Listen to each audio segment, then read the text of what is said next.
The rain had no mercy that night.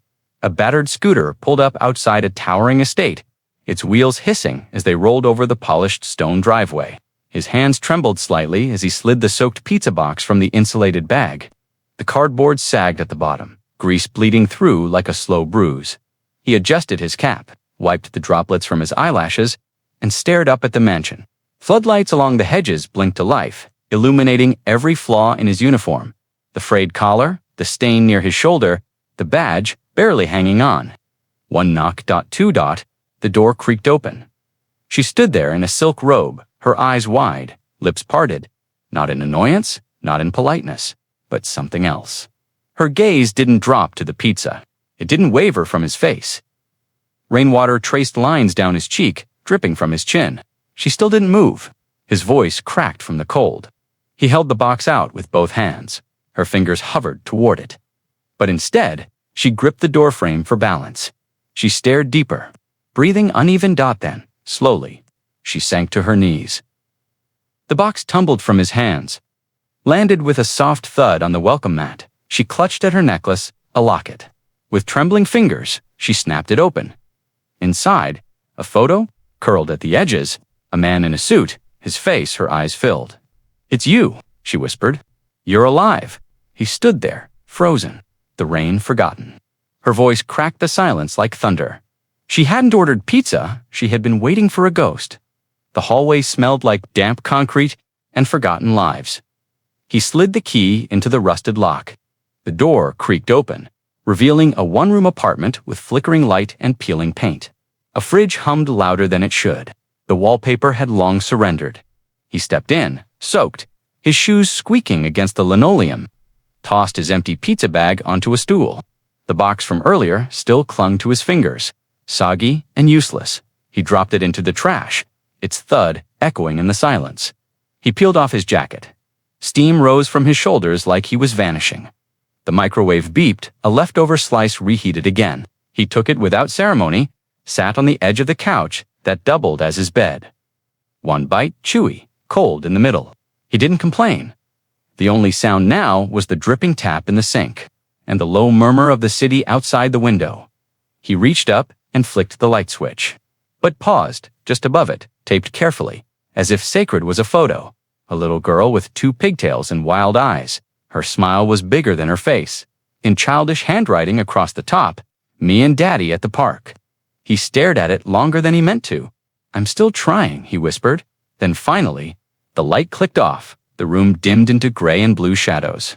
The only glow came from the street lamp outside, which cast bars of light across his face like prison lines. He curled into the thin blanket, the pizza forgotten. The hunger not gone, just familiar. Outside, a siren wailed. Inside, the girl in the photo kept smiling. The apartment was dark now, just the dim orange wash from the street lamp slicing across the room. He lay still, but his eyes didn't close. He reached over to the nightstand. Really, just a milk crate turned on its side, and picked up an old, beat-up phone. The screen was cracked. The battery barely held charge. He scrolled past missed calls, pizza shift alerts, spam numbers, then paused. One voicemail. Dated over a year ago, he tapped play. A tiny voice filled the silence, soft and sleepy. "Hi, Daddy. Mommy says I shouldn't keep calling, but I wanted to say goodnight. I brushed my teeth all by myself. I wish you were here.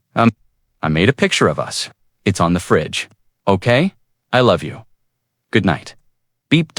He exhaled, slow, fragile, like the sound had punched a hole in his chest. His thumb hovered over the play button again, but didn't tap it. Instead, he closed his eyes and whispered to no one. "I'll be back for you, baby girl." He said it like a promise made before, one he hadn't kept. The fan above creaked. The wind slipped through the window, cracks like a ghost. He tucked the phone under the pillow like it held something sacred, not technology memory. The city moved on outside. Tires splashed through puddles. A dog barked, distant. Life went on. But here, in this tiny forgotten space, time held its breath. He pulled the blanket tighter, but the chill wasn't in the air. It was in the emptiness where a voice used to be, where a bedtime kiss used to land. And as his eyes finally fluttered closed, a tear slid down his cheek. Silent, unnoticed, morning. Didn't arrive with sunlight, it came with the buzz of his cheap alarm and the rattle of delivery bikes outside.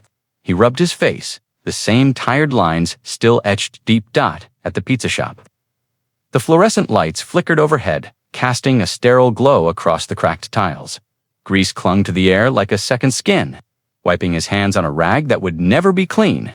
Again, the manager, a short man with a tight polo shirt and a permanent scowl, barely looked up from the register. "You're late," he muttered. "I'm on time," he replied quietly. Slipping on his name tag, the manager turned to face him, arms crossed. "Listen, you want to keep this job? You need to stop talking so much. No conversations, no questions. Just pick up the order, drop it, leave. Got it?" He nodded, double quotes. "Good, and you're on tonight's mansion run." The room froze for a beat. Everyone in the back turned for a second, then just as quickly looked away. The manager grinned. "Wren Hill Estate. Biggest tip in town, if they feel generous. Don't mess it up." He handed over the order slip with a flick of his wrist like he was throwing a dart. He took it without a word. Back in the kitchen, the pizza was already boxed, neatly labeled. Fancy toppings, custom crust, double-wrapped. He slid it into the heat bag carefully, as if it were something fragile. Not food, but a fragile memory he didn't yet understand.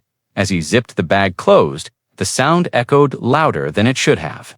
Like something final. Another driver snorted.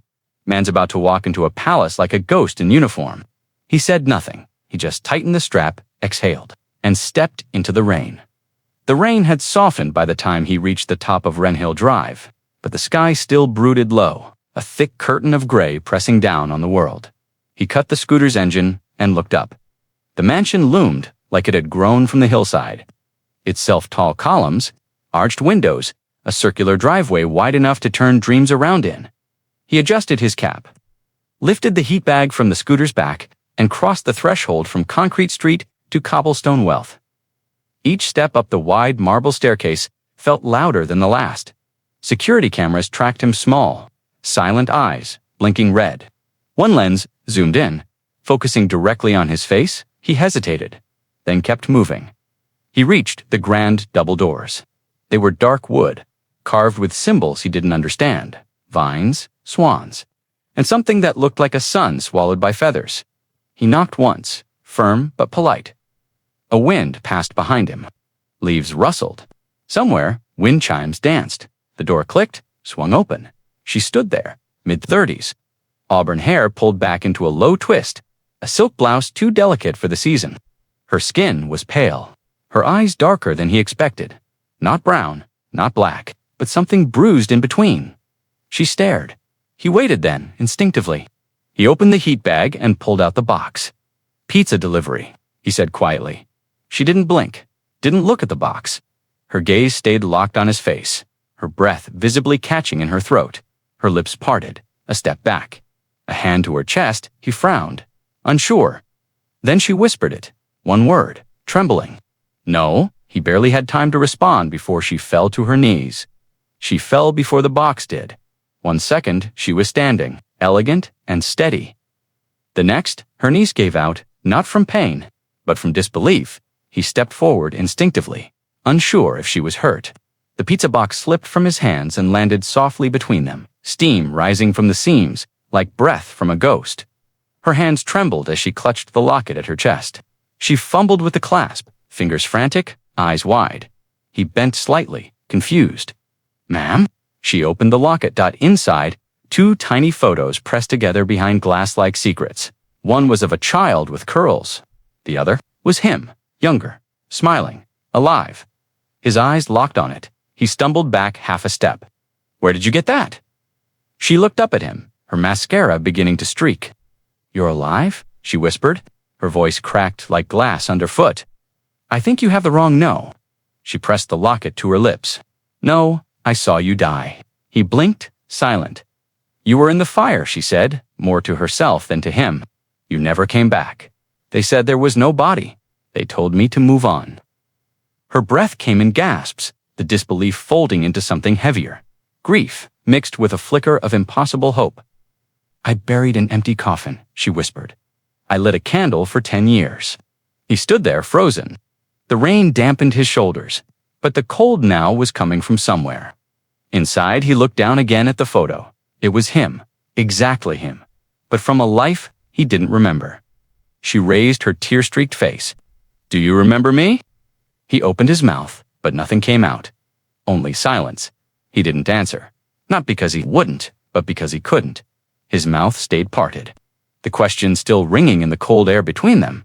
"Do you remember me?" Her hands trembled as she stood, slowly, one hand still clinging to the doorframe like it was the only thing keeping her upright. "You should come inside," she said quietly, breath shaking. Behind her, golden light spilled from chandeliers and polished floors, casting long shadows on velvet curtains. Everything inside the mansion glowed, but he stood outside, soaked and still, like he didn't belong in any kind of light. "I just deliver pizzas," he said, voice low, cracked. "I don't know who you think I am." Her lip quivered, but she didn't cry this time. Instead, she stepped back and opened the door wider. "No one delivers pizzas to this." How she whispered. That silence again. It stretched between them like glass. He glanced back once at his scooter parked awkwardly under a tree, rain dripping from its seat. Then he crossed the threshold. He didn't take off his shoes, didn't wipe the water from his sleeves. He just stood there in the entryway, blinking at the contrast, warm air, velvet rugs, the faint scent of jasmine and old. She didn't ask him to sit, and he didn't move. She just looked at him like she was watching someone rise from the dead. She said his name, the full name, first, middle, last, perfectly like. She'd practiced it every night for 10 years, and all he could whisper in return was, "How do you know that name? How do you know that name?" He asked again, more firmly this time. The warmth of the house didn't reach his skin. The chandelier above gleamed like a crown, but it didn't feel royal. It felt like it was watching. She didn't answer right away. Instead, she walked slow, deliberate, across the foyer to a drawer built into a carved antique table. Her bare feet made no sound against the glossy floor. She opened it with the care of someone handling memory, not furniture. From inside, she pulled out an envelope, yellowed, weathered, bent at the corners. She turned it over. His name was written across the front in handwriting that looked both familiar and foreign. He reached for it slowly, as if it might burn. It had a return address. But the ink had run from water damage, or maybe tears. The postmark read, April 7th, 9 years ago. He flipped it open. Inside was a folded letter, untouched, still sealed. "I sent it to the shelter they said you were living in," she said softly, not looking at him. It came back, marked undeliverable. "I kept it anyway." His eyes stayed on the paper. His own name in her script, a life addressed to someone he didn't remember being. "I don't remember this," he murmured. "You wouldn't," she replied. "You were already gone." He lowered the envelope. "What does it say?" "I don't know," she said, her voice catching. "I never opened it. It was meant for you." The room held its breath. Then she stepped closer, eyes glassy but steady. "You disappeared after the fire. No body, no trace. I searched for years, and now you're here. With my name," he said, voice low. She answered with a single breath, "Because I never stopped loving you." He stood in the foyer, still soaked, still clutching a piece of a life he didn't remember. She circled him slowly, like she was afraid he might vanish again. "I need you to understand," she began, voice barely above a whisper. "We were engaged. 10 years ago," he turned slightly. "That can't be right. You had a ring, a piano, a dream of teaching our daughter how to play." He blinked. "You were in the fire, but you survived." "I know you did. I saw the reports. They told me there were no survivors." He shook his head. "I don't remember any of this." "I do," she said sharply. Every day, the words hit harder than he expected. He moved toward the door. "Look, I'm sorry, but I think your name is Thomas James Halden," she interrupted, stepping in front of him. "You used to call me Lena with a laugh. You once proposed with a song instead of a ring." He froze. "Doesn't mean anything to me," he said, though his voice cracked. Lena reached into her robe pocket and pulled out a photo, a candid, grainy image of them on a park bench. She was laughing. He was looking at her like he'd just discovered the sun. "You were in that fire," she said again, this time softer, "and something in you never came back." He stared at the photo. He didn't recognize his own eyes in it, but something in the curve of her laugh, it stirred something distant, something buried. "And what if you've got the wrong man?" he asked. She looked at him, broken and beautiful. "I'd rather be wrong and see your face again, than be right and never try." Lena didn't wait for his response. She turned and walked down the hallway, her bare feet soft against the marble. He hesitated, still standing in the threshold between then and now. But something in him, not memory, but instinct, followed. She opened a door that led into a study. Warm wood panels, dusty books, a fireplace that hadn't seen flame in months. On the desk sat a folder, thick, labeled in red. Patient, Thomas J. Halden. Photos of burns. A chart of vital signs from 10 years ago. A hospital intake form from a facility to towns away. No ID on the patient. Just one note, found unconscious outside the Halden Street fire. Male, severe trauma. No next of kin. Lena pointed to a box on the form. "Do not resuscitate," unsigned. "They didn't expect you to live. You were barely breathing. They said even if you did survive, you'd never remember who you were." He kept reading. Another page, a psychological assessment. Signs of dissociative fugue, no recollection of past identity. Responds to new name, Tom Gray. "That's what they called you at the shelter," Lena whispered. "The name they gave you when you couldn't speak your own." His breath slowed. "You," I begged, pleaded, paid. I searched hospitals, morgues, records. For years he looked up at her, face pale. "I was declared dead." She nodded. Her voice cracked. "I buried a man with no body." The folder slipped from his hands. He stood there, staring at himself, a ghost on paper. And all he could say was, "Why didn't I come back?" Lena's reply was almost a whisper. "Because you didn't know there was anything to return to." The room faded away, and in its place, the fire returned. Not through memory. Through flashes, through scent, through sound, glass shattering, the crackle of wood bending to heat. A baby crying. A woman screaming his name. He stood in the hallway of a house engulfed in flame. Or maybe he just remembered it that way. Smoke curled under the doors. The walls pulsed with orange light. His hands were bleeding. One shoe missing. His heartbeat thundered louder than the fire. He shouted. The staircase collapsed behind him. The smoke thickened. His lungs burned.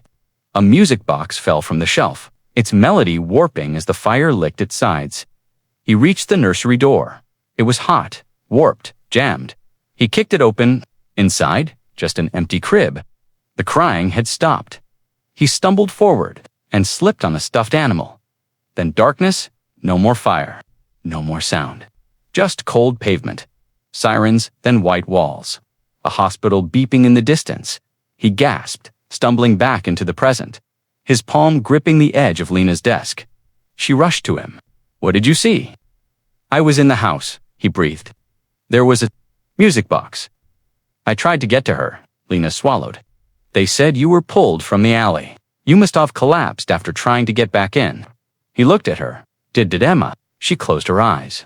Her voice came out thin. She didn't make it. The world tilted. His knees nearly buckled. "She was already gone when the fire department got there," she whispered. "You were found with her blanket in your hand." He turned his face away, and for the first time since waking up in a hospital 10 years ago, he remembered what it felt like to lose everything. The room felt smaller now. Lena sat quietly across from him, her fingers laced, watching him wrestle with something he couldn't quite name, grief without memory, sorrow without shape. "I don't know who I am," he finally said, staring down at his hands. "I remember heat, screaming a hallway. Then nothing." She nodded slowly. "It makes sense." He looked up, hollow-eyed. "How does losing your whole life make sense?" She stood, walked around the desk, and gently brushed the hair from the side of his head. "Here," she said softly. He flinched at her touch, but stayed still. There, just behind his right ear, a small ridge beneath the skin. "After the fire," she whispered, "they had to remove part of your skull. There was swelling. You had a craniotomy. That scar, it's why the memories never returned." His hand went to it. He pressed gently, like the answer might be buried under bone. "Do you ever get flashes?" she asked. "Dreams you don't understand? Smells that make you pause?" He nodded once. "Music," he murmured. "There's this Melody. I don't know where it comes from, but it stays. Lena smiled sadly. You always said music was the only thing memory couldn't steal. He looked at her again. This woman who knew the shape of his face better than he did. You must think I'm broken. No, she said firmly. I think you survived something no one else could have. You lived, even if you didn't remember why. A long silence passed. Then he whispered, barely audible, Why me? She touched his shoulder, because someone had to carry the melody forward. Outside, the rain started again.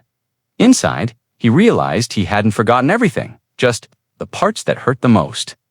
A small voice echoed from the hallway. Mom. They both turned. A girl stood in the archway, maybe 8 years old, holding a half-colored sheet of paper and a marker in one hand. She wore fuzzy socks and an oversized sweater that slid off one shoulder. Her eyes were wide, curious, and quietly afraid. Come here, sweetheart, Lena said gently. The girl padded into the room, her gaze shifting between Lena and the man in the chair. He sat upright, frozen, as if air itself had stopped moving. This is a friend, Lena said. Her voice trembled, but she covered it with a soft smile. He's just visiting for a moment. The girl tilted her head. Okay, what's your name? He asked quietly, his voice cracking from something deeper than politeness. She smiled, a little shy. Emma. He blinked hard, like he'd been slapped by the wind. Emma, he repeated, barely audible. That was my daughter's name. Lena stood beside the child now, a protective hand resting on her shoulder. The man looked up. Her name was Emma, too. Emma Grace. The girl perked up. That's my middle name. His chest caved a little. He glanced at Lena, searching her face for an explanation she hadn't prepared for. Lena nodded slowly. I named her after the one we lost. He stared at the child again, not seeing a replacement, not even a shadow. Just the name echoing through time like a refrain. Emma Grace. Same name. Same softness in the voice. Different life. The little girl stepped closer, held out the paper she was coloring. It's a piano, she said. I'm drawing one because Mommy says you used to play. His lips parted, stunned. He took the drawing dot, and for the first time, his hands remembered how to hold something fragile. The drawing rested in his hands like a memory sketched in crayon. A piano, simple and boxy, with uneven keys, the kind only a child could imagine. But something about it made his chest ache. Lena glanced at him. Would you come with me? He nodded once, uncertain, and followed her. She led him through the hallway, down 2 steps into the ballroom. It was massive, crystal chandeliers hanging like frozen rain, the kind of place built for grand entrances and silk gowns. But there near the far window was a baby grand piano, dusty still, covered with a sheet like a sleeping body. She stepped ahead and pulled the cloth back. The keys shimmered under the afternoon light. He froze in the doorway, unsure why his palms had gone clammy. I haven't touched it in years, she said. Not since you, he stepped forward slowly. Each footfall echoed across the marble like a heartbeat. He sat, his fingers hovered, then fell. One note, then another. Familiar, then flowing. The melody spilled out of him before he could stop it. Gentle, aching, like something half-remembered from a dream. Each note found the next, like it had been waiting all along. Lena gasped. He looked up, startled, but kept playing. She whispered, That's our wedding song. He stopped. She stepped closer. You wrote it? For me. Played it the day you proposed. His eyes searched hers. I didn't know. I knew it. You didn't need to. She knelt beside the bench, tears gathering. You never forgot the music, she said softly. It remembered you. He looked down at his hands on the keys, and in that moment, the sound was more familiar than his own name. The final note hung in the air. Trembling like it didn't want to leave, he pulled his fingers back from the keys as if they burned. His breath was shallow, his chest tight. I didn't mean to, he started, but Lena cut him off gently, placing a hand on his arm. You didn't play that by accident. He looked at her, eyes searching. How could I have written something I don't remember? Because it's who you were, she said, not what you remembered. What you carried. She stood, walked over to a nearby shelf, and pulled down a small leather-bound book. She opened it and handed it to him. Inside sheet music, dozens of pages, scribbled notes in the margins. a signature at the bottom of each composition, T.J. Halden. "That song," she said softly, "you called it The First Rain. You said it reminded you of the night we met." He ran his fingers across the paper, every note, every word, his handwriting, but not his hand. "I don't even know this man," he whispered. "You do," Lena said. "You just buried him under the ashes." He stared at the melody again, then up at her. "You said we were engaged." "We were," she said, voice cracking. "You proposed on that piano, with music instead of words. No ring, just a song. And I said yes before you even finished." His throat tightened. She touched her chest where the locket hung. "I kept every song you wrote me. Every one." He looked down, overwhelmed. The silence stretched, until he said it out loud. "I was a composer. You still are. But I don't feel like him." Lena smiled, tears in her eyes. Maybe not yet. The piano sat between them now, silent again, the notes still echoing somewhere in the velvet air. Lena walked to the center of the ballroom. Her hands trembled, but not from fear. "I need to say this," she said softly, "and I need you to hear it, even if you don't remember." He turned to face her. Something in her tone made him sit up straighter.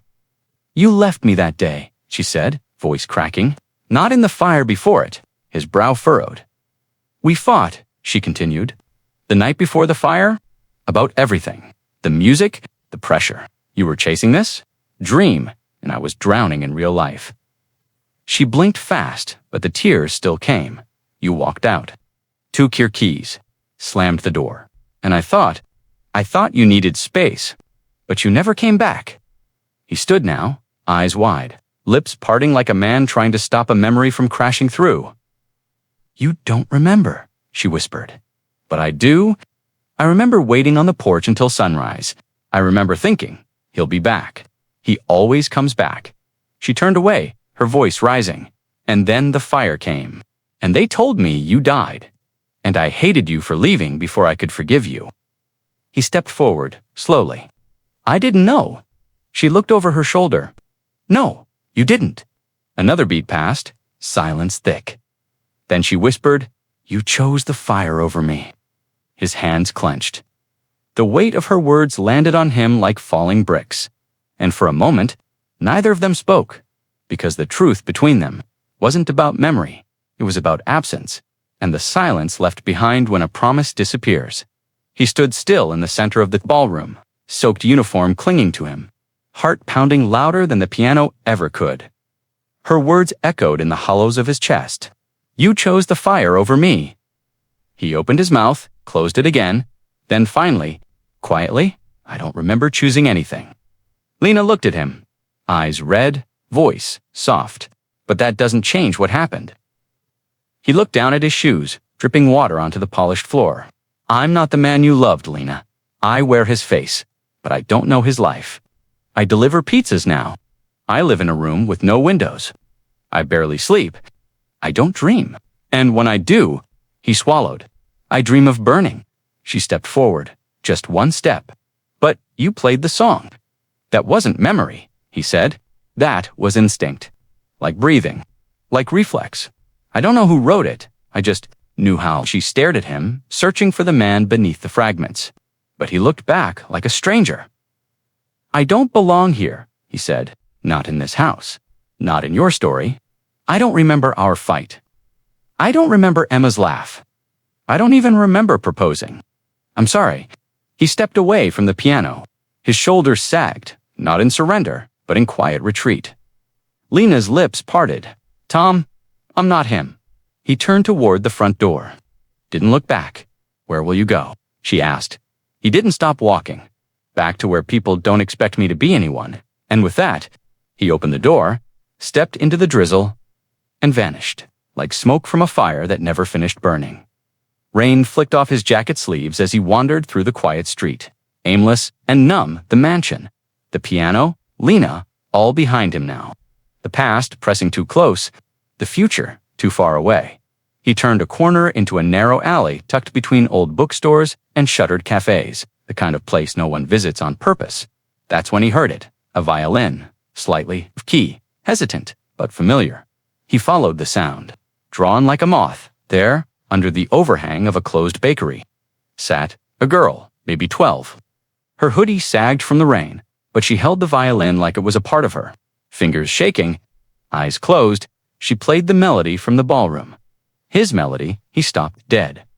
The girl opened one eye, startled, then lowered the bow. "Sorry," she muttered. "Didn't mean to bug anyone," he asked, stepping closer. "From a sheet? Some rich lady gave it to me. Said it was special. Said it came from a ghost." He crouched, stunned. "Do you still have it?" She dug into her backpack and pulled out a crumpled page, faded, wrinkled, still readable, his handwriting. The first rain, his name in the corner. He stared. She fidgeted. She said the guy who wrote it died, but I think she was wrong. He looked at her. Why? She shrugged. Because ghosts don't cry when they hear their own song. She pointed at his cheek. Only then did he realize he was crying, and the melody had never stopped following him, even when he had nothing left. Someone out there was still playing his music. The girl pointed him toward a name, scribbled in pencil on the back of the sheet music. Milo's Music Room, Stillwater Avenue. He found it the next morning. A dusty little shop tucked between a laundromat and a pawn shop. The windows were fogged, and the paint on the door flaked like shedding skin. A tiny brass bell jingled as he stepped inside. It smelled like old wood, varnish, and time. Behind the counter sat an old man with silver hair and wire-framed glasses, tuning a cello string by string. He looked up, startled. Then slowly, his eyes widened. "Thomas," he stiffened. "You know me." The man stood, voice hoarse. "I haven't seen you in almost a decade." The room spun. "I don't remember," he said. Milo blinked. "They said you died in the fire." "I did," he whispered. Milo walked around the counter, gripping his shoulders. "You used to sit at that upright over there and play like you were praying. You'd lose hours in here." He turned toward the back, an old studio space cluttered with stands and forgotten music books. In the corner sat a weathered upright piano, its keys yellowed but intact. He walked toward it. On the wall above hung framed Sheets' original scores, signed T.J. Halden. He reached for one. Sonata for Grace. Another rain light. Milo spoke softly. "People came here just to watch you compose. You didn't write music. You bled it." His fingers traced his own signature. Stunned. "I played one of these yesterday," he whispered, "and I didn't even know it was mine." Milo nodded. "That's because the body forgets. But music remembers." And as the piano bench creaked beneath his weight, he felt like he was sitting down in his own soul for the very first time.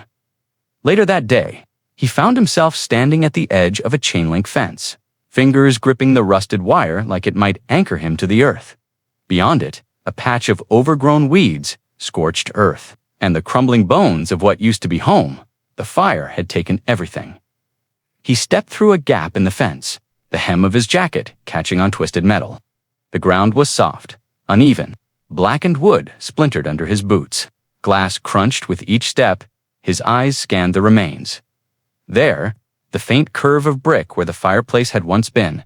There, the foundation of the nursery, now nothing but dust and silence. And near the back, the remains of the piano, or what used to be one. The frame was warped. The strings long melted. The keys, just fragments of ivory curled like dead petals. He walked slowly toward it. Kneeling beneath the ash, something small glinted. He reached down, brushing it free. A music box dented half-burned. But still whole, he wound it once. Gently, a warped tune stuttered out, broken, off-key. But familiar, the same melody he'd played in Lena's ballroom. His fingers shook. He remembered carrying it out of the fire. Clutched against his chest, thinking it was all he had left of Emma. Music box singing in his hand, and let the ache wash over him. He hadn't just lost a daughter. He'd lost himself in that house. The fire hadn't taken his life. It had stolen his memory of it, and now, all that was left was this fragile song, playing through melted gears and broken time. But even here, it still played. The hospital hadn't changed. Peeling beige walls, the scent of antiseptic and cafeteria coffee, wheelchairs lined the corridor like tired ghosts. He approached the front desk slowly. The nurse barely glanced up. "I was treated here." "About 10 years ago," he said. She raised a brow. "Name I." Don't know what name you'd have on file. I was found unconscious. Burn victim, no ID that got her attention. Wait here. 10 minutes later, a doctor in a white coat led him down a quiet hallway to the records room. We don't usually allow this, the doctor said, but we've been waiting for someone to come back. He handed over a file, thicker than he expected. Inside, photos, scans, handwritten, notes. But what made his breath catch was a single slip of paper tucked into the back. A letter to whom it may concern. You may not remember who you are. That's okay. Sometimes forgetting is the only way to keep breathing. But if you're reading this, know that you chose to leave it all behind. You were drowning in grief, in guilt. You asked us not to tell you anything. You wanted a new name, a new start.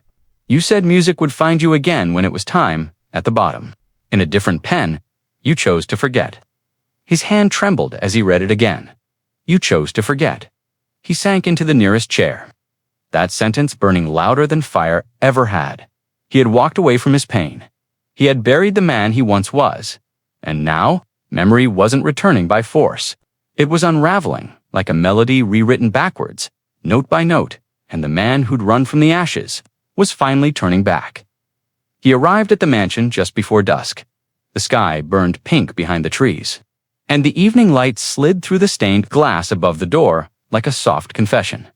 He didn't knock. Lena opened the door before he could. She didn't speak, just looked at him. I went to the hospital, he said. Found the note. Her eyes flickered. I asked them to let me forget, he said. That's the part I didn't expect. I chose it. Lena stepped back, allowing him inside. Silence clung to the walls as he followed her up the curved staircase. She led him to a small room at the end of the hall. Not quite an attic, not quite a study.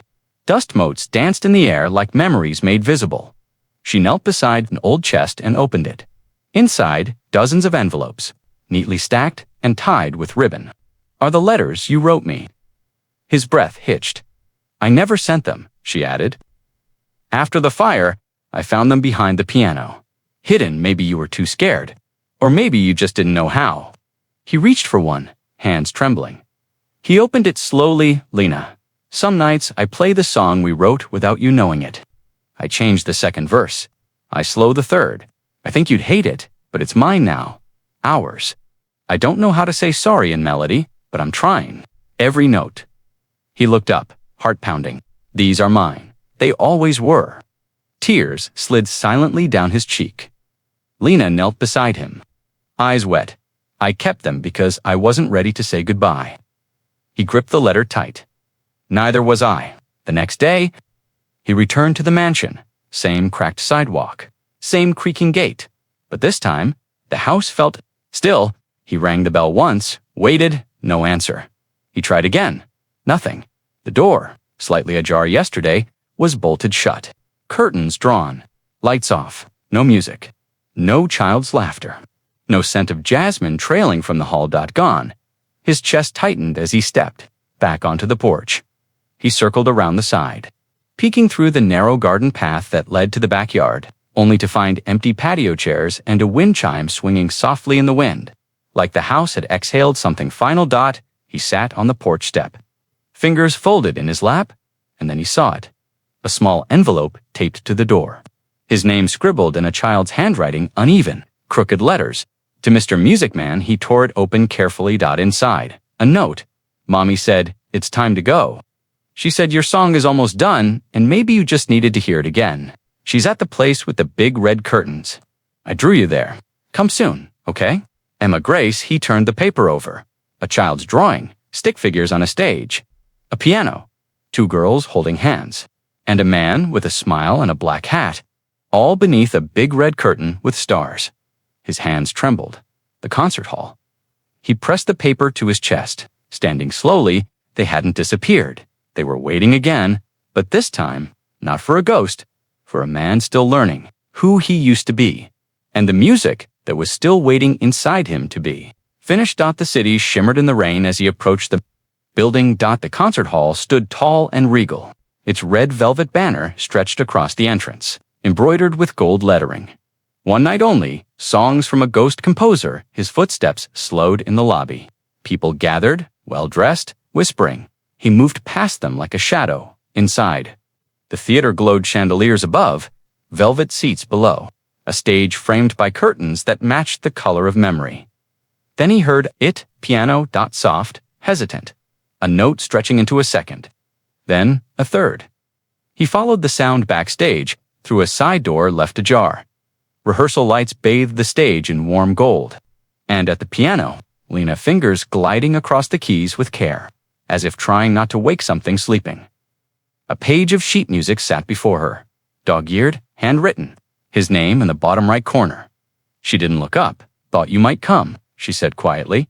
He stepped out from the wings. How'd you know? Because I still believe music brings people home. He took a breath. You're performing my songs. She nodded. All the ones you left behind. Every unfinished thought. Every half-written memory. I stitched them together like a quilt. He stared at her. And what if I don't remember how they end? Lena smiled softly. Then write the endings tonight. He walked toward the piano, slowly. As if retracing footsteps once erased, the keys waited. The seat beside her was empty, but not for long. He sat down together. Their hands hovered above the keys, not in the past, not in the future, but in this single waiting moment. And when they played the song, didn't sound old, it sounded ready. The hall dimmed as the audience settled in, murmurs fading beneath the rise of the curtain. Backstage, he paced. His palms were sweating, his breath shallow. His heart felt too loud for the silence that surrounded him. He looked down at the black jacket they had given him, clean pressed, a far cry from his delivery uniform. But he still wore the same shoes, worn and cracked. Grounding him to the world he came from, Lena touched his arm gently. You don't have to do this, she whispered. He looked at her. I do, he said, because I don't remember how to love you, but I think the music does. The stage manager nodded. Time. He stepped into the light. The audience fell quiet. He approached the grand piano at center stage, the world shrinking to the bench, the keys, the air between the first note and the last dot. He sat down and waited, played softly at first, hesitant, like someone digging through ash for a buried part, then stronger, louder, whole. The melody was unfamiliar, a song that had never been written, but the emotions behind it were carved deep. The music wept. It reached. It remembered. Lena stood in the wings, hands to her lips, tears filled her eyes. The song crested and then broke open at final note. Lingering raw, he let his hands fall. The audience held their breath. Then one whisper cut through. You never stopped loving me. He turned. Lena stood there, center stage now, tears glistening, her voice barely above a heartbeat. You forgot who you were. But your love didn't. He didn't speak. He didn't have to. The silence said everything, and in that stillness, he remembered love. The applause faded. The lights dimmed again, casting long shadows over the stage. But he remained seated at the piano, fingers resting gently above the keys, not quite ready to let go. Lena stood just off stage, watching him. But this time, she wasn't alone. From the wings, a small figure emerged. Emma dressed in a pale blue dress, her hair tied back with a ribbon, the same shade as the one in the old photograph that once hung above his light switch. She walked toward him quietly, cradling something in her arms, a sheet of music. She held it out to him. I found this, she whispered. In Mommy's drawer, it doesn't have a name. He took it with trembling hands, faded pencil lines, empty bars, in places a melody. Half-born, he stared at it. This was the last piece I was working on, he murmured. Emma climbed up beside him on the bench without asking. Will you play it now? She asked. He nodded slowly and began. It was gentle, lullaby soft, like footsteps through a nursery he never got to enter. Each note carried weight, the weight of silence, of memory, of a promise he had once meant to keep. Halfway through, his voice cracked as he whispered, This was for you. Emma looked up at him, wide-eyed. For me, he nodded. The daughter I never got to hold. Emma placed her tiny hand on his wrist. You're holding me now. The final notes drifted upward, tender, aching whole. When they stopped, no one clapped because no one in the audience dared to interrupt. Something so sacred, Lena wiped her eyes from the wings, and Emma whispered, like a secret to the night, That's my name. The stage lights faded to a soft amber glow. He sat with Emma still tucked beside him on the bench, her small head leaning gently on his arm. Her fingers traced the edges of the sheet music, like she was afraid it might vanish. Backstage, the crowd had long since cleared out, but Lena remained, quiet, watching. She stepped forward now, heels tapping lightly across the floor until she stood in front of them. She fell asleep. She whispered, he nodded, brushing a hand over Emma's hair. She stayed through the whole concert, she insisted. They both chuckled, soft and tired. He looked up at Lena. I played that song 1,000 times in my mind, but I never thought I'd finish it. You didn't finish it, she said gently. You let it speak. He was quiet for a long moment, then gestured to the empty hall, the fading lights. The silence after all the applause. I lost everything, he murmured. The house, the name, my music, her. Lena crouched in front of him, meeting his eyes. But look what found you anyway.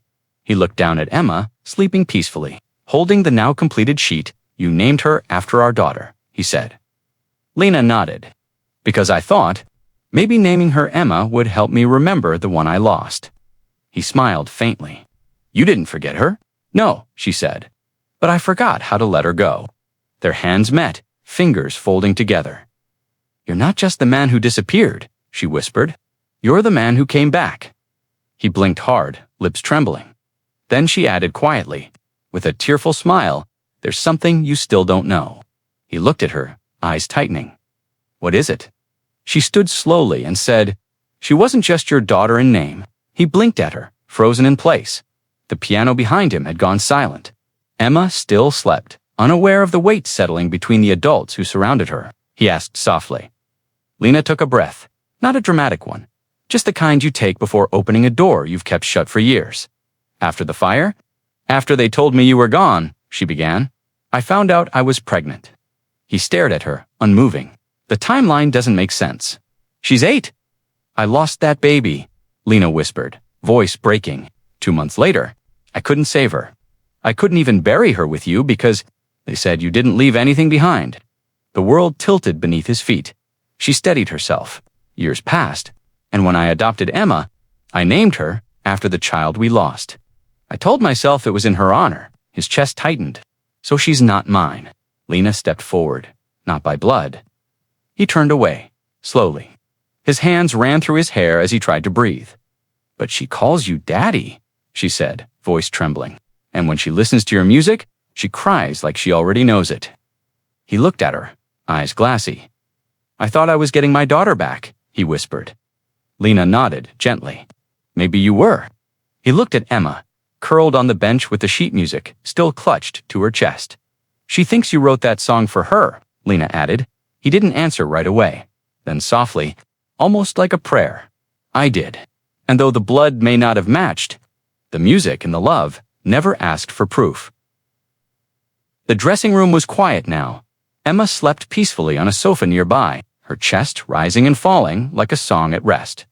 He stood at the far end, staring into a mirror he didn't recognize, a man in dress shoes and memory-stained skin.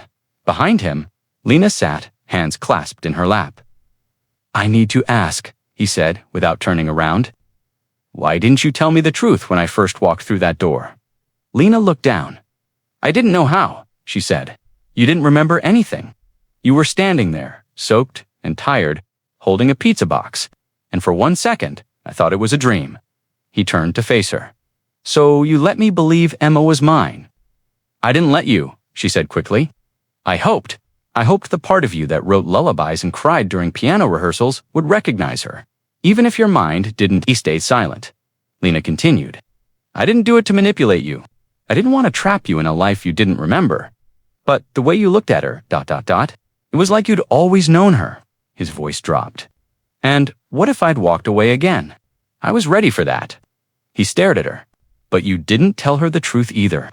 Lena's eyes welled, because she doesn't care whose blood runs through her veins. She just knows whose music makes her heart feel safe. He looked at Emma again, curled beneath a soft throw blanket, clutching sheet music like a bedtime story. I wasn't trying to hurt you, Lena whispered. I was trying to find you. He knelt beside the sleeping girl. You didn't lie, he said quietly. You just refused to stop believing. The attic smelled like dust and quiet promises. Lena climbed the narrow ladder first, pushing open the creaking wooden hatch. He followed, slower, each step a question he wasn't ready to ask. The attic was dim. Sunlight filtered through a small circular window, catching the edges of forgotten boxes and furniture draped in white sheets like ghosts standing still. She moved with purpose, weaving through the clutter to a small cedar chest tucked beneath an old rocking chair. "This is where I kept everything," she said softly. "Things I couldn't throw away." He knelt beside her as she opened it. Inside, baby shoes, photographs, a dried bouquet from a wedding that never happened. She reached down and pulled out a tiny velvet box. It was faded now, the edges worn. But when she opened it, the ring still sparkled. A delicate silver band set with a small blue stone instead of a diamond, because he once said diamonds were too loud for the kind of love they had. "You gave me this," she whispered. After you played the first rain, he stared at it for a long time. "I picked it out myself," he murmured. "I remember that now." Lena's breath caught. He reached for the box, lifted the ring gently, like it might vanish in his fingers. "I kept it," she said, "even after they declared you dead, even after I buried an empty grave." He didn't speak. He didn't need to. He slid the ring into his pocket, eyes wet, jaw tight. Not a proposal. Not yet. Just a promise. That what they had wasn't buried, only paused, and he had come back for it. They sat in the quiet of the attic, knees touching. The open chest between them like a time capsule cracked wide. Lena looked at him, eyes soft. What happened after the hospital? He leaned back against a beam, exhaling slow. "They released me with no ID, no memory. Just bandages and a fake name." She waited, silent. "I bounced between shelters. A social worker gave me the name, Tom Gray. Said I needed something to fill out the forms. I took it. It felt empty enough." He rubbed his palms together. "I worked where no one asked questions. First, as a janitor at a middle school, then cleaning offices overnight, eventually a pizza shop." Lena's eyes glistened. But the music, he stared at the floorboards. It never left. "I'd hum melodies while sweeping, tap rhythms into mop handles. Once, I found a broken keyboard in a dumpster, fixed it with tape and wire. Played it in my room at night." He smiled faintly. "Didn't know the songs were mine. Just thought they were ... Visiting her hand brushed his. "I kept thinking, maybe I was a nobody before. Maybe I had nothing worth remembering." Lena shook her head. "You weren't a nobody. You were my everything." He blinked hard. "I used to sweep the stage at a community theater," he added, voice cracking. "Every night, I stood behind the curtain, wondering what it felt like to be the man at the piano." "You were always him," she whispered. "Even when you forgot." He turned to her, eyes full. "I died in that fire," he said. "But you..." She nodded, barely holding it together. "You made me live again." Later that night, he sat alone in Lena's study. The lights dimmed low. The world outside the window was still. Even the wind had quieted. Like it too was waiting for closure. Before him sat a single sheet of blank paper, a pen, and a name he hadn't spoken aloud in years.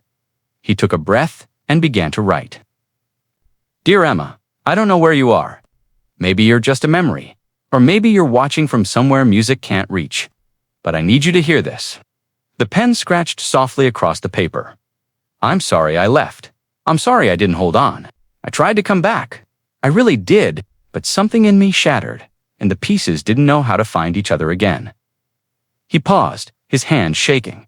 "They told me forgetting would help, that it would dull the pain, but they never said it would dull the love too," as if trying to feel her heartbeat through it. "You were my melody. The first one I ever understood without having to play. I see you in the girl I now call Emma. I hear you in her laughter, and every time my fingers touch the keys, I feel like you're still here, humming along." He signed it simply. Dad then he folded the letter and placed it in a small, wooden box beside the music sheets he once abandoned. He closed the lid gently. Not to seal it away, but to keep it safe. Some apologies don't need to be delivered to be heard. The concert hall was quiet now. Empty chairs, silent walls. Echoes of applause still hanging in the velvet air like dust caught in light. He stood on stage alone, gathering the sheet music he had left on the stand. Then he heard the voice. "I waited a long time to see you play again." He turned sharply. A woman stood at the back of the auditorium, early 20s, brown coat, hair tied back in a way that looked familiar, not styled, but remembered. She stepped forward slowly, her boots quiet on the carpeted aisle. He froze. Her eyes, they were his. She stopped at the edge of the stage. Close, but not too close. "I used to dream about this," she said, "watching you from the shadows, just to be sure you were real." He swallowed hard. "Who are you?" Her lip trembled. "You left when I was 5. I don't remember your voice, but I remember the silence." His knees nearly buckled. "You're—" She nodded. "Emma, the first one." Silence, it crashed into him harder than any fire ever had. "I thought you—" "I know." She looked down. "Mom never stopped hoping. I stopped around 10. He stepped down from the stage, slowly. "I'm sorry," he said, voice shaking. "I didn't know how to find my way back." "I know," she whispered, "but I was watching anyway." She pulled something from her coat, a crumpled program from the night's performance, his name circled. "I wasn't ready to speak before, but when I heard you play," she looked up. It sounded like an apology. He nodded, eyes filling, and I meant every note. The quiet room held the weight of 2 lifetimes. He stood there, between Lena and the grown woman who had just whispered the unthinkable, "I'm Emma, not the child," asleep on the couch. But the daughter, he thought, was lost. The daughter from the fire. "I don't understand," he said, voice cracking. "You were gone." "They told me," Emma nodded slowly. "I was taken in by another family. I was too young to remember much. I only learned the truth years later. But by then, you were already gone." Lena, standing nearby, said nothing. Her hand gripped the edge of the piano like it was the only solid thing left. "I saw the concert posted online," Emma said. "The name, the song. Something in me knew." He stepped forward. "Do you remember anything from before? Anything at all?" Emma looked at him for a long time. "I remember music," she whispered. "Someone humming to me in the dark. And warmth. Arms that felt safe. I used to think it was a dream." He swallowed hard. "It wasn't." She looked down. "I don't know how to forgive someone who doesn't even remember leaving." He nodded. "I don't want your forgiveness," he said. "I want your truth, even if it hurts."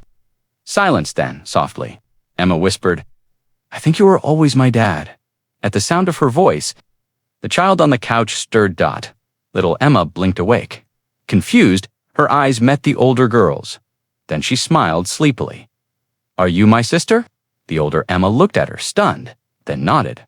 "I think I might be." In that moment, in the quiet space between memory and melody, a family that once shattered began to piece itself back together. The hall filled again, not with crowds or cameras, just chairs, soft light, and the quiet rustle of sheet music being placed on stands. He sat at the piano once more, the same bench, same breathless stillness. But this time, he wasn't alone. On his right, Emma, the older one, holding a violin, fingers poised with nervous grace. On his left, little Emma, sitting tall on a cushion, both feet swinging beneath her chair. A toy tambourine beside her and determination in her eyes. Lena stood off stage, hands clasped, tears already building. He looked from one daughter to the other. "I wrote this one," he said gently, "but I never finished it." Little Emma grinned. "Let's finish it together." Older Emma offered a faint smile. "You lead." He nodded, his fingers touched the keys. A quiet intro, simple, bare. The violin joined, soft and searching, as if it, too, had been waiting years to find the melody again. Then the tambourine shook, light and clumsy, but joyful. Little Emma giggled, offbeat and perfect. He smiled, not a performance, a reunion. The melody swelled, layers weaving past and present in duet.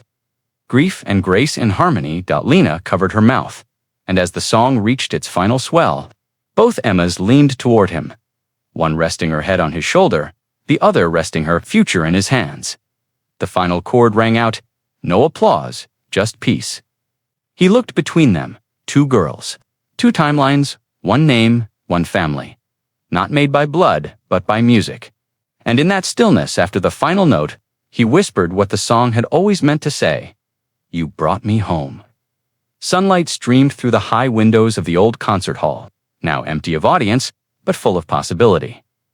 He stood in the center of the stage, staring out at the rows of vacant seats, the same ones that had once watched him fall apart and piece himself back together.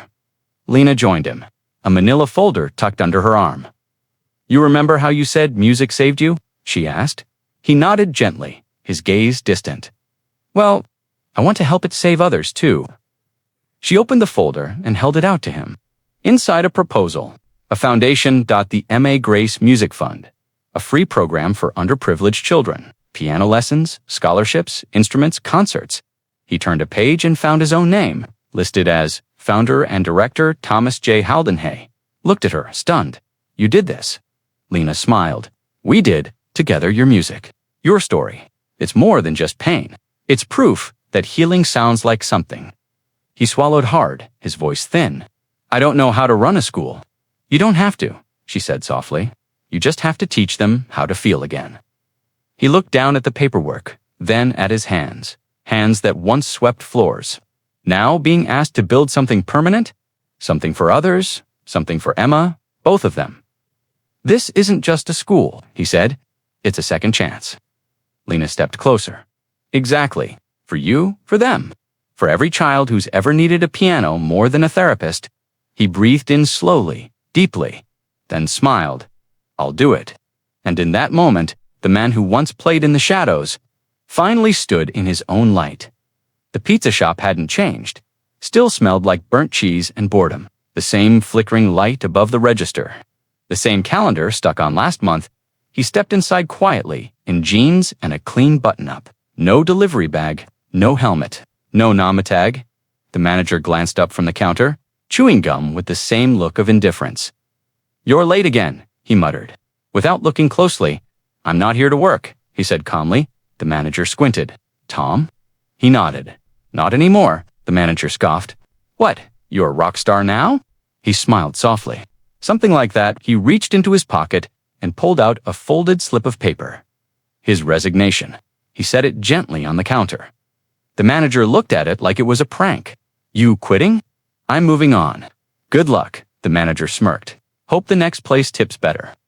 He gave a quiet laugh. "They don't tip at all, but they clap." The manager raised an eyebrow. Confused, he turned to leave, but paused behind him. Another delivery guy was tying his apron, eyes sunken with the same tired weight he once wore. He walked over, slipped a folded 20 into the guy's front pocket. "For the next rainy shift," he said, "keep your head up." The man blinked, surprised. "Thanks. Don't let this place convince you you're just a name tag." He stepped back outside. The wind was cool. The sky open. And for the first time in a decade, he walked away not from something broken, but toward something built. Not a delivery boy, not a ghost, a composer, a father, a man who came back from ashes and never had to ring the doorbell again. The studio smelled like sharpened pencils and sheet. Music. Sunlight spilled across the old desk where he sat. A fresh journal opened before him. The page was blank, but not for long. He dipped the pen in ink, steady now. No more trembling hands. No more forgotten lines at the top. He wrote the title. To Emma's, a soft smile tugged at his lips. He began to compose, not with urgency, not with pain, with gratitude. The melody moved like breath, slow, layered, honest, a blend of lullaby and legacy. Every note carried the weight of both daughters, one he'd lost, and one he'd been gifted as a second chance. Outside the room, Lena laughed, the sound drifting through the open window as she helped little Emma with her homework. Further down the hallway, the older Emma practiced scales on the living room piano, each note brighter than the last. He paused, listened, then wrote again. The bridge of the song was delicate, like walking across years of silence with bare feet, but it didn't falter. It held. He wrote until the sun lowered past the window pane, until the edges of the day softened like old paper, until the final measure stood complete. Then he set down the pen, closed his eyes, and whispered, "Thank you." For the fire that didn't end him, for the silence that taught him how to listen, for the melody that never stopped calling him home. He stood, tucked the sheet into a folder marked, "Opening Night, Next Month." First performance of two Emmas. Not just his final composition, his beginning. He stood at the front gate again, but this time, not as a stranger. The mansion on Wren Hill didn't loom the way it once did. The windows no longer stared. The walls no longer whispered. It felt warm, lived in. Waiting met him at the door with a soft smile. She didn't say welcome back. She didn't have to. He carried 2 suitcases and a guitar case, the last belongings from the apartment he'd once called just a place to sleep. As they walked through the hall, little Emma came barreling down the stairs, barefoot and laughing. "Did you bring the good cereal this time?" she asked, grabbing his hand. "I brought 2 kinds," he said. "Mock serious. One sugary, one pretending to be healthy." She squealed and ran back upstairs to tell her stuffed animals. Lena led him toward the guest house, a space tucked beside the garden. Once a storage space, now transformed. Fresh paint, sunlight in every corner, a piano already waiting by the window. He stepped inside and took a slow breath. "This is mine?" he asked quietly. Lena nodded. "It's not the attic, not the studio. It's not temporary." He turned, unsure. "You sure?" She reached out, touching his hand. "It's not a guest house," she said softly. "It's your home." He looked around again at the light pouring in, the chair beside the bookshelf, the small frame of a photo on the nightstand, Emma, both of them smiling. He set his bag down, not like a visitor, but like someone returning not to a mansion, to a life. And for the first time in 10 long years, he didn't feel like he was passing through. He felt like he'd arrived. The garden bloomed in gold as dusk settled over Wren Hill. The old piano in the guest house was quiet, but the window beside it framed a view he never grew tired of, Lena walking barefoot across the grass, holding 2 cups of tea, her laugh floating ahead of her like a melody. He met her halfway near the roses, took the cup, and sipped without words. They sat on the porch swing, the silence between them, soft, full. "I used to imagine this," she said quietly. He glanced over. "You, me, no pain between us. Just quiet." He nodded. "I imagined it too. Even when I didn't know who I was dreaming about." She smiled, eyes shining. "Funny how we made it back to each other." He reached into his pocket, pulled out the old velvet box. Lena froze. "You still have it?" "I never let go," he said. "Even when I forgot why I was holding on." He opened the box slowly, revealing the same simple silver band with the pale blue stone. The ring that once waited in a music box. The ring that survived the fire. The one that never found her finger the first time. He knelt on one knee, not dramatic, just grounded. "Not because we have to," he said. "Not to rewrite what burned, just because we still have music left to play." Her hand trembled as he slid it onto her finger. It fit like it had been waiting. She laughed through tears. "This time, don't propose with a song, I won't." He leaned in, resting his forehead against hers. "This time, I'm staying for the silence too." And as the sun dipped low, they sat wrapped in golden stillness. Not rebuilding, just beginning. The morning air drifted in gently, through the guest house window, carrying the scent of roses and warm earth. He sat at the piano, running scales with one hand, letting his mind wander. Then Lena appeared at the door, holding a small envelope, aged and sealed, the corners yellowed with time. "This came from the adoption agency," she said. "It was left by your first Emma. Before she ever knew you were alive." His breath caught. He reached for it with careful fingers. The paper was soft, as if it had been folded and held 100 times. He hesitated, then opened it. Inside, a short, handwritten letter in a child's crooked script. The ink was faded, but the words glowed. "Dear Dad, I don't know if you're really gone or just hiding. Sometimes I think I hear your music in my dreams. Mommy said you played piano and wrote songs about the sky and the rain. I wish I knew what your voice sounded like, but I pretend I remember anyway. If you're out there and ever come back, I want you to know I never stopped waiting. Love, Emma, your first one." His hands trembled. The edges of the letter curled slightly as he pressed it to his chest, eyes closing. A tear slid down his cheek, slow, steady. "She wrote this when she was 10. I didn't know it existed until today." He looked up, voice low. "She was always trying to find me." "No," Lena whispered. "She always believed you'd find your way back." He placed the letter beside the piano, not to archive it, but to keep it close. Because some melodies live in words, and some in faith that never fades. The lights dimmed. A hush fell across the concert hall. Not the hush of strangers, but of people holding their breath for something personal. This wasn't just a performance. It was a homecoming. The banner above the stage read, "To Emmas, a premiere by Thomas J. Halden backstage." He stood in front of a mirror, adjusting the cuffs of his jacket. No Bodhi, no spotlight bravado. Just a man in black.com hands and a quiet heart. Lena slipped in beside him, smoothing the lapel of his coat. "You ready?" He nodded. "I'm not afraid anymore." She smiled, eyes bright. "Neither am I." Emma the younger peeked through the curtains. Her tambourine tucked under her arm, barefoot as always. "Dad, they're waiting," she grinned. He turned to Emma, the older, standing with her violin case. She nodded once, confident and calm. "Let's give them the song we never got to finish," he whispered. The curtain lifted. The audience stood. Not in applause, in reverence, he stepped into the light. Both daughters beside him, one at the piano, one on strings, and one with a tambourine ready to shake joy into the silence. He sat. The room held still. He played the final song. A tapestry of memory, loss, reunion, and grace. The kind of music that doesn't end with sound, but lingers in hearts. Long after the last note fades, as the final chord rang out. He looked up and met the eyes of every person who had once thought him lost.